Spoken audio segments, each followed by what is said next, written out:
அனுதினமும் எவரிடே அனுதினமும் என்னை பின்பற்ற கடவன். அனுதினமும் என்னை பின்பற்ற கடவன்.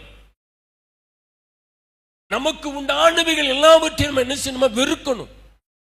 உலகத்தின் காரியங்களை நம்ம வெறுக்கணும். உலகத்தில் தோன்றுகிற காரியங்களை நம்ம வெறுக்கணும். மோசே குறித்து வேதத்தில் வாசிக்கிறோம். எபிரேயர் 11:24 மோசே தான் பார்வோனின் குமாரத்தினுடைய மகன் என்பதை என்ன செஞ்சான்? அவன் வெறுத்து. அப்பட ஒரு தேவ பிள்ளை இந்த உலகத்துக்குரிய காரியங்களை, உலகத்தில் இருக்கிற பட்டங்களை, பதவிகளை என்ன செய்யணுமா? வெறுக்கணுமா?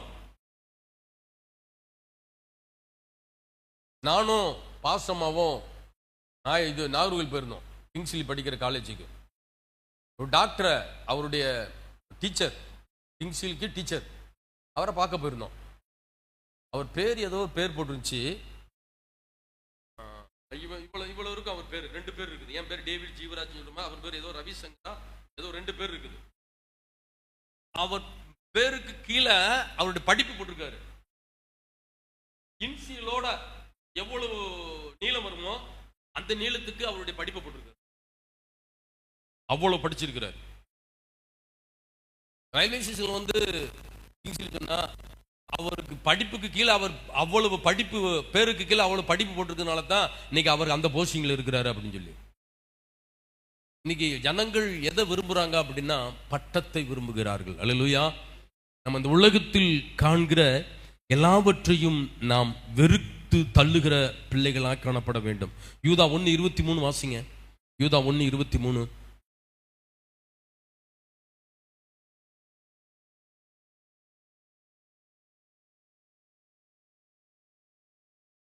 மாமிசத்தால் கரைபட்டிருக்கிற வஸ்திரத்தை வெறுத்து தள்ளுங்கள்.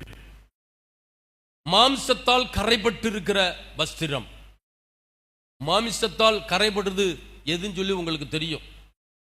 இந்த மாமிசம் எதனால கரைபடுகிறது, நம்முடைய சரீரம் எதனால கரைபடுகிறது அப்படிங்கிறது உங்களுக்கு தெரியும். நான் உங்களுக்கு சொல்லணுங்கிற அவசியம் கிடையாது. அப்ப மாமிசத்தால் கரைபடுகிற காரியங்களை ஒரு தேவனுடைய பிள்ளை என்ன செய்யணுமா? வெறுக்கணும். அப்படி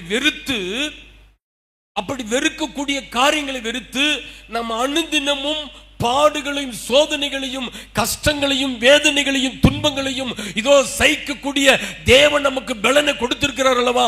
அந்த பலனோடு கூட நம் சிலுவையை எடுத்துக்கொண்டு நாம் அவரை பின்பற்றி வர வேண்டும். அல்லேலூயா. இதான் சிலுவையின்